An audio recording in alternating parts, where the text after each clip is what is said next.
Hey, so today we are going to be talking about sedimentary rock. Sedimentary rock is formed when sediments, if you can believe it, become compacted and cemented together. So sediments are little pieces. They're sometimes referred to, we're going to use the word particles at times. So different little pieces of rock. You can say like pieces of gravel, pebbles, however you want to call them, but they come from any type of rock. So when you look at this particular type of rock, this one's called conglomerate, and it actually might have pieces of igneous rock and metamorphic and sedimentary. There could be all three different types in there, and all of them are compacted together, but it's now just one rock. So it may have been part of a different rock before, now it's just one sedimentary rock. This is, of course, coarse-grained rock. You could see the grains of the rock really easily. And although sedimentary rock is part of the rock cycle, you can actually get caught in a sedimentary rock loop, which I think is pretty interesting. So let's take this rock, for example. Imagine that it goes through weathering. One little piece of sediment breaks off of it. It gets eroded, carried away by water or wind, dropped off at another location, where it gets compacted and cemented with other different types of sediments into the sedimentary rock of conglomerate, where it can go through that exact process over and over and over again. It could just get caught in this loop and stay in it for potentially millions of years. But eventually it'll probably break out and become the other types of rocks as well. Now, one of the key characteristics of sedimentary rock is that it forms in layers. So this is another definition you should have down, which is strata. Strata simply means layers. It's layers of sedimentary rock that forms from the deposition of sediment. So right now, this is on land. You can imagine a really long time ago that the stratification process, which is the layering of sedimentary rock, means that different types of waterways were coming into dropping off at the bottom of, let's say, a lake or riverbed, and it drops off layer after layer after layer. The course of the rivers change. And because of that, different types of rock and sediments are coming in, which is why the color changes over time. So this may be for a certain period of time, and then it changes to a different type of river, different type of rock coming in there, which is why we get these different colors. But it just gets laid down one layer after another, building up, and then of course the water recedes, goes away, and then we're left with these layers afterwards. So strata has to do with sedimentary rock. By the way, you see there's two images over here, both with strata.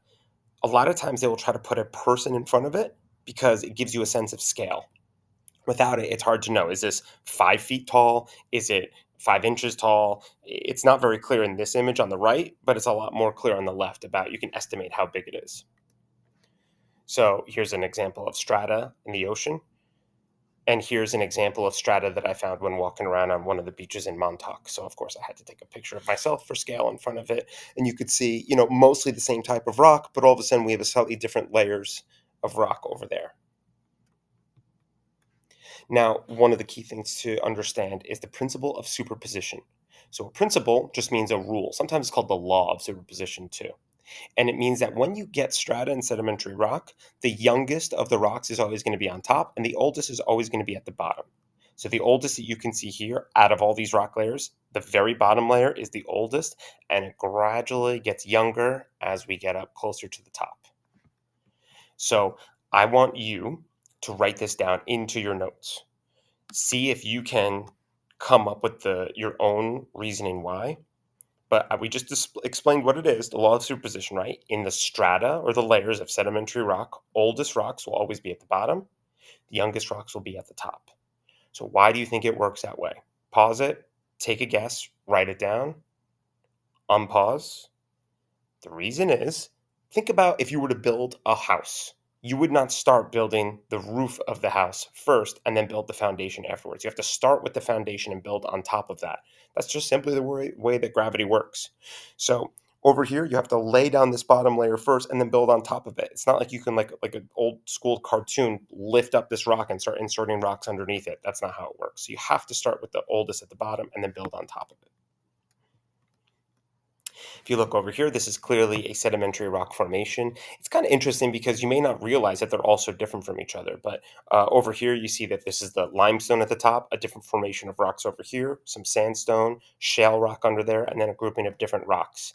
And it's, of course, gradually getting younger as you get to the top. This is actually the Grand Canyon, by the way. Do you notice the difference, or the similarity between this image and this image over here?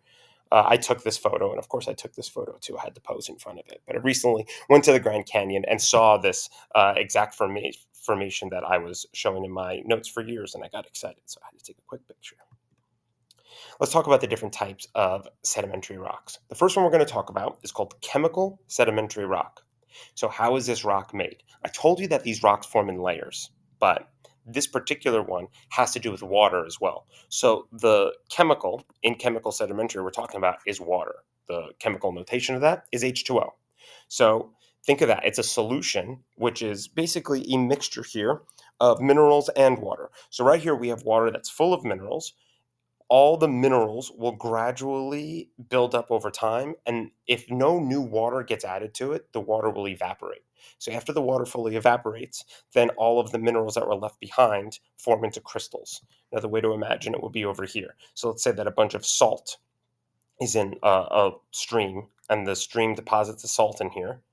The water evaporates and the salt is left behind. The salt accumulates over time on the bottom, and then you get these salt crystals that are left behind. And that's actually our first example, so please make sure you add that in there. Halite is known as table salt, and gypsum is another type of rock that gets left behind as well, forms in the same way. So they're both types of chemical sedimentary. Halite, or NaCl, is really effective at lowering the freezing point of water. So the way that this can be used is on a really icy day, you put salt on the uh, ice outside, and all of a sudden it doesn't freeze. So it will actually wind up melting, and then therefore it's less dangerous to drive on there. So that's like part of the reason why we use rock salt in that way. So halite, one of the only edible rocks that's out there. Don't try to eat any other types of rocks, please. Unless it's like rock candy, which isn't real rock. And then we have gypsum over here. Gypsum is used in, I believe, like wallboard and plaster, and also in chalk. Another type of sedimentary rock is called clastic sedimentary. So clastic, very similar to the word classic, and I just think that this is the classic version of sedimentary rock. It's a bunch of different types of fragments of rocks, of other rocks and minerals compressed together.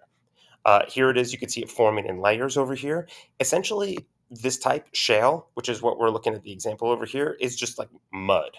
And different colored muds that's compressed together forms different colors of shale. You could see over here that this is oil shale, so it's being burned to use for energy. If you ever like walk up to, there's certain places in like the Catskill area where there might be like a waterfall nearby, and if you go over and touch this type of rock, the shale on the side, the little fragments of mud easily come off, and your hands get a little muddy. So here's sandstone. I think you can all figure out which sediment it's made out of. We have reddish or pinkish color sand over here, more yellowish. We see some alternating strata, if you remember that. Over here of some white sand, but some orange sand as well.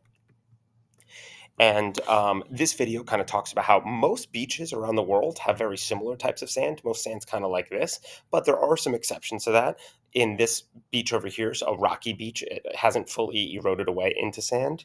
And then in certain places, volcanic islands will actually get black sand. So these are two images, both on the same island in Hawaii. This is your classic regular type of sand, but this is the black sand beach over here. You can come up and observe that, which is pretty cool. There's also some of those that exist in Iceland as well. Here's conglomerate. You might remember this from the very beginning of the video that I showed you. Conglomerate has very large, coarse-grained materials. Kind of reminds me of concrete exactly, but concrete would be like a man-made type of rock rather than naturally found in one. And then the thing that's cementing it together over here, by the way, is mud. So it's just mud compacted together, and you can't pick these things out. It kind of looks like you can, but it has been compressed over time. So now there's just one solid type of rock. Now, the last type of way that sedimentary can form is from the remains of plant and animals. So these things used to be alive a really long time ago, and then they got compressed into rock. So in this case, this is fossiliferous limestone. So all these creatures used to exist, but they died, and then their shells fell down to the bottom of the ocean and built up over time and became here. So this looks like it's kind of a mixture of microscopic shells and maybe some mud compressed together with the shells that are left behind. So there's some fossiliferous limestone. A lot of limestone is just made out of microscopic sea creatures. Some of the microscopic creatures would be like plankton, for example. And if you look over here, we see that there's coal. So coal is not just something you get in your stocking if you were bad, but it's also, really made from fossils. It's made from dead plant animal matter. So if you think of a really long time ago, swampy areas, all the dead plant and animal matter get built up over time. They get compressed together, and then you get these coal beds that, of course, you can burn for energy.